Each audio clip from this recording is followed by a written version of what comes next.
galera, professor Arthur Damasceno na área, Direito Constitucional, e começamos aqui mais um bloco, mais um assunto, mais um tema dessa nossa disciplina.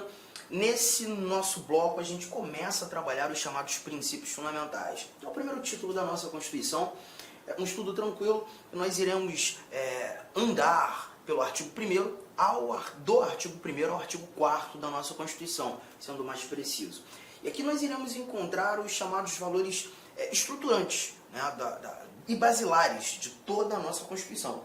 Falaremos sobre os fundamentos da República Federativa do Brasil, falaremos sobre o famoso princípio da tripartição dos poderes, os objetivos fundamentais do nosso Estado soberano e os princípios que regem as relações internacionais do nosso Brasilzão, artigo 1º, 2º, 3º, 4º. E vamos lá, sem muitas delongas, vamos avançar aqui nosso primeiro slide, nossa primeira informação aqui apresentada. Temos o seguinte, olha aqui, ó. A República Federativa do Brasil, formada pela união indissolúvel dos estados e municípios e do Distrito Federal, constituem-se em Estado democrático de direito e tem como fundamentos. Desse nosso primeiro bate-papo, dessa nossa primeira análise, o primeiro valor que nós levantamos, nós já encontramos aqui algumas regrinhas muito interessantes sobre a nossa forma de Estado. O Brasil sendo uma federação, né? E quando a gente fala do Brasil sendo federação, nós estamos olhando para um país cuja a gestão não é única ou una. Nós não temos uma gestão singular, nós não temos apenas uma administração. Na realidade, nós temos um país composto de várias gestões, várias administrações. Temos uma gestão nacional, o nosso governo federal, gestões regionais, e aí nós encontramos os 26 estados mais o Distrito Federal, e também temos gestões localizadas, que tratam daqueles assuntos de interesse local, que são os nossos municípios. Hoje, 5.568 municípios no Brasil, muita coisa, né? E é justamente por isso que nós temos o Brasil como um estado composto. E em algumas provas você vai perceber que quando a gente tem essa recomendação de ser o Brasil em sua forma de estado, uma federação, em alguns momentos os examinadores costumam apontar a federação como estado composto. Mas o mais interessante é que esse nosso artigo 1º, que traduz a ideia do Brasil federação, ele traz para a gente que essa união de gestões existentes, União, Estados, Distrito Federal, municípios, essa conjugação ela é indissolúvel. E é importante lembrarmos que uma das maiores, se não a maior característica de um Estado federado é justamente essa indissolubilidade do pacto federativo. Enquanto vivermos sob a égide da Constituição de 88, enquanto nós vivermos como uma federação, essas unidades que compõem o nosso Estado composto, essas unidades federadas, elas estão inseridas num pacto de indissolubilidade. Ninguém se separa, ninguém se separa. E veremos, inclusive, no decorrer do nosso estudo, quando da pretensão de um Estado se separar, e é o que a gente costuma ter como direito de secessão, que não existe no nosso Estado federal, um dos institutos que busca proteger essa integridade nacional é a intervenção federal. A intervenção é um estudo que a gente ainda vai fazer a partir do nosso artigo 34 da Constituição. Nesse momento, é apenas lembrar que o Brasil como federação carrega com prisma, como um dos elementos determinantes ou característica essencial, a indissolubilidade do pacto federativo. É o que temos aqui. Constitui-se em Estado democrático de direito, ou seja, nós temos o poder do povo instituído em leis, tá? E temos como fundamentos esses 4 incisos que aqui estão sendo apresentados para nós. A soberania, a cidadania, a dignidade da pessoa humana, os valores sociais do trabalho e da livre iniciativa e o pluralismo político. Então, um bate-papo rápido aqui, né? Quando a gente fala de soberania, esse primeiro fundamento da República Federativa do Brasil, eu costumo dizer que esses fundamentos são pilares sustentadores do nosso Estado maior. Aqui a gente está falando de uma soberania nacional, tá? Como regra geral e majoritariamente entendida, a soberania nacional, a soberania que está nas mãos do Estado Maior. E é um poder ilimitado, é um poder que consegue fazer ou estabelecer ou coordenar essa capacidade que o Brasil, que a República Federativa do Brasil tem, de se relacionar com outros Estados soberanos, né? E a gente verifica isso em muitos momentos da nossa Constituição. né, quando, por exemplo, artigo 84, falando das competências do presidente da República, a capacidade que o presidente da República tem, agindo como chefe de Estado, representando a soberania da República Federativa do Brasil, de celebrar tratados e convenções internacionais, fazer com que o Brasil se torne signatário de tratados internacionais, acompanhe tratados internacionais. Possivelmente você já ouviu em alguns momentos, o Brasil fazendo parte de tratados como o Pacto São José da Costa Rica, como o Pacto Internacional dos Direitos Civis e Políticos. São vários os tratados internacionais que o Brasil faz parte. E nesse ambiente, a gente verifica o Brasil dotado de soberania, capaz dessa relação, né? E essa é a ideia da soberania.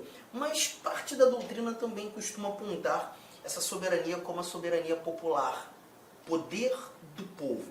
E quando a gente fala de soberania popular, aparece mais um slide aqui.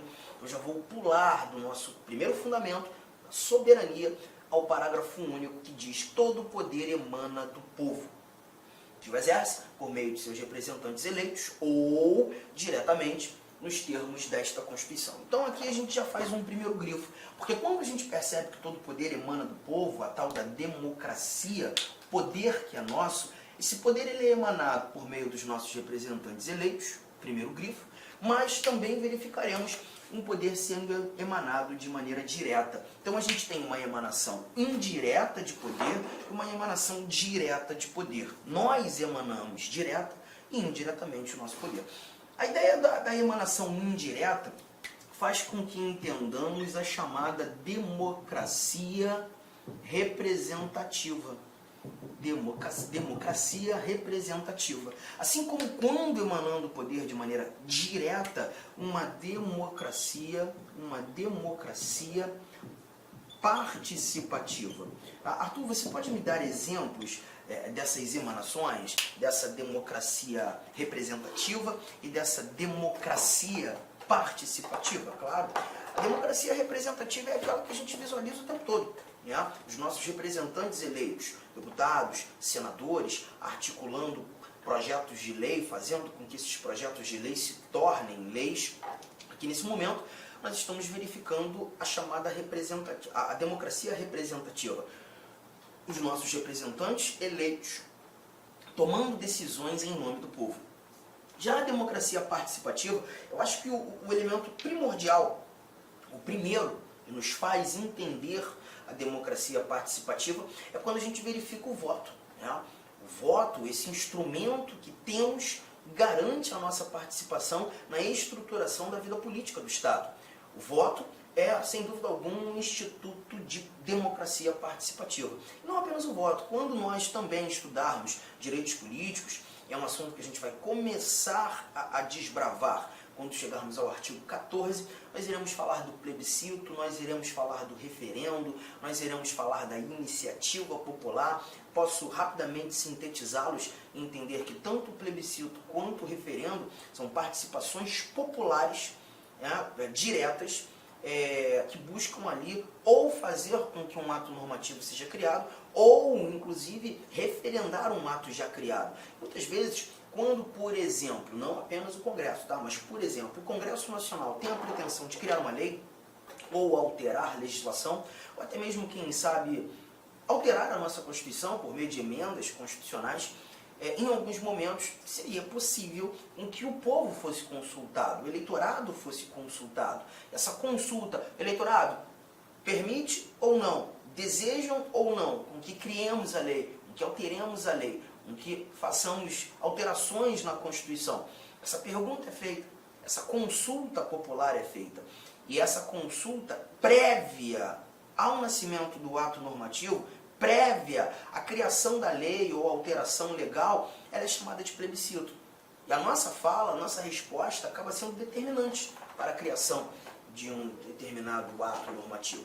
Já o referendo um pouco diferente, porque no referendo nós temos a criação feita, a lei nasce, a alteração da Constituição ocorre, o ato normativo é editado, todavia a sua eficácia ou a sua vigência vai depender de uma confirmação popular. O nosso poder público cria e nós confirmamos. E essa confirmação ela é determinante para a vigência ou não daquilo que fora criado, né? Então a gente tem nesse caso o referendo, a nossa participação posterior à formação do ato, né? E a iniciativa popular, que também veremos, e isso a gente vai anotar com muito mais cautela quando começarmos a estudar direitos políticos. Como disse, a iniciativa popular nada mais é do que a nossa capacidade de criar projetos de lei.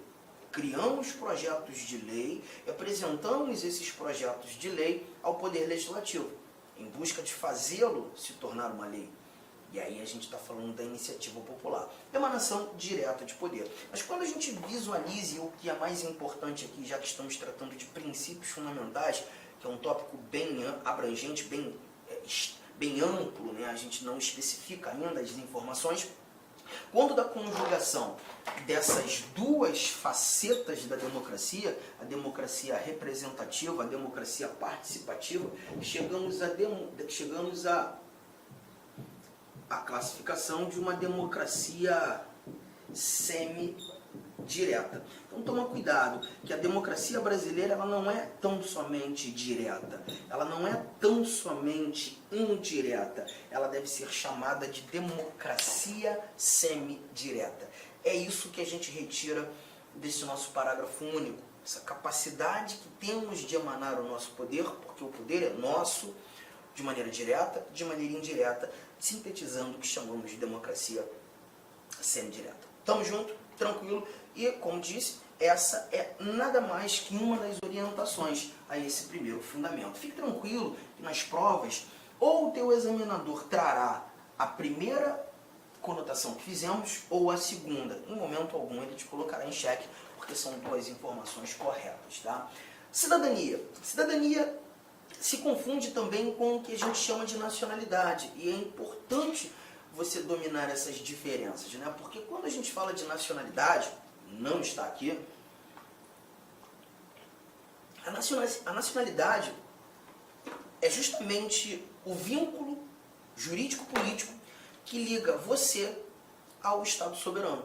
Então, a partir do momento que você nasceu em solo brasileiro, e não é a única maneira de ser chamado brasileiro nato, quando nós estudarmos a nacionalidade, é um outro tópico muito gostoso de se estudar, a partir do artigo 12, a gente vai perceber que há uma diferença entre brasileiros natos, brasileiros naturalizados, inclusive diferença no que tange a conquista, a aferição dessas nacionalidades, né? E aí a gente percebe que o brasileiro nato, como regra geral, é aquele que nasce em solo brasileiro. Existem outros caminhos, eu posso nascer fora do Brasil e também ser chamado de brasileiro. E a partir do nascimento em solo, que é o exemplo que eu separei, você conquista esse vínculo de nacionalidade. Tá? Então a nacionalidade nada mais é do que esse vínculo que liga você ao Brasil, que liga o indivíduo ao Estado soberano, obviamente atendendo critérios. Mas eu não posso dizer que todo brasileiro, todo nacional, todo indivíduo que carrega a nacionalidade brasileira já é de imediato cidadão. E isso muitas vezes a própria mídia nos atrapalha, né? Televisão, rádio, jornal, quando a gente encontra aquela informação que um determinado indivíduo tem dupla nacionalidade. Gente, muito cuidado. Provavelmente não foi isso que aquele indivíduo, aquele repórter quis dizer. Ele quis dizer que o indivíduo tem dupla nacionalidade. Ele tem a nacionalidade brasileira e a nacionalidade mexicana. Ele tem a nacionalidade brasileira e a nacionalidade argentina. Ele tem a nacionalidade brasileira e a nacionalidade italiana. Mas a cidadania, ela se difere da nacionalidade, porque aqui a gente está falando apenas do gozo dos direitos políticos. Gozo dos direitos políticos. Nada mais que isso. Então, quando a gente fala de cidadania, a gente está tratando daquele indivíduo que titularizou direitos políticos. Em outras palavras, a gente está levando em consideração apenas o poder votar e, por consequência, ser votado. Tá? Essa é a cidadania, a capacidade que eu tenho de participar da estruturação da vida política do meu Estado. Ponto final. Legal? Mais um elemento. A dignidade da pessoa humana é um princípio muito importante, né? Porque a dignidade da pessoa humana é a essência dos direitos fundamentais. Então, quando eu verifico no estudo por exemplo, o artigo 5º da Constituição, olha como é que os princípios fundamentais eles vão te mostrando vários artigos da Constituição. Por isso chamados de princípios fundamentais. São princípios norteadores de todos os demais valores que nós estudaremos no texto constitucional.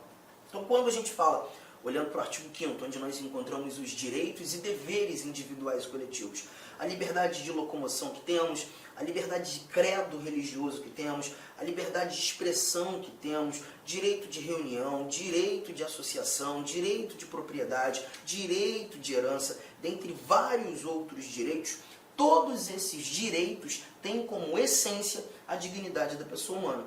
A dignidade da pessoa humana, eu digo, é a raiz dos direitos fundamentais. Os direitos fundamentais, eles derivam desse princípio. Então, quando a gente verifica um assunto, direitos fundamentais, um assunto de absoluta importância, mas gigantesca importância, nós temos a dignidade da pessoa humana como um elemento primordial, o elemento base, o elemento prisma, o elemento alicerce, e por isso tido como um fundamento da República Federativa do Brasil. Os valores sociais do trabalho e da livre iniciativa. Aqui é interessante, porque perceba, nós temos... Olá, meus amigos, minhas amigas. Inicialmente eu peço licença a vocês, pois interrompi os seus estudos, mas essa videoaula é uma videoaula demonstrativa para você conhecer o nosso curso aqui da La Concursos.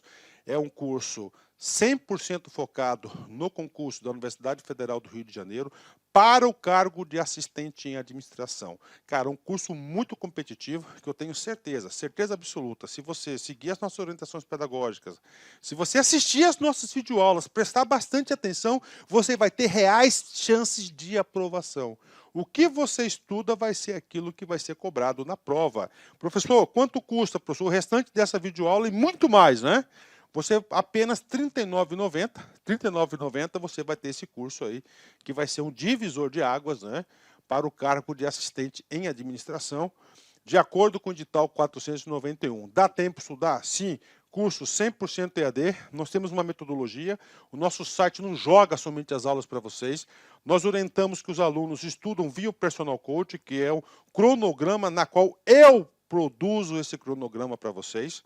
Pessoalmente, eu faço aqui o pedagógico da La Concurso para fazer a diferença. Bacana? Gostou? Tem um link aqui embaixo. Clique nesse link, venha estudar com a gente para o concurso da Universidade Federal do Rio de Janeiro. Forte abraço, fique com Deus. Tchau, tchau.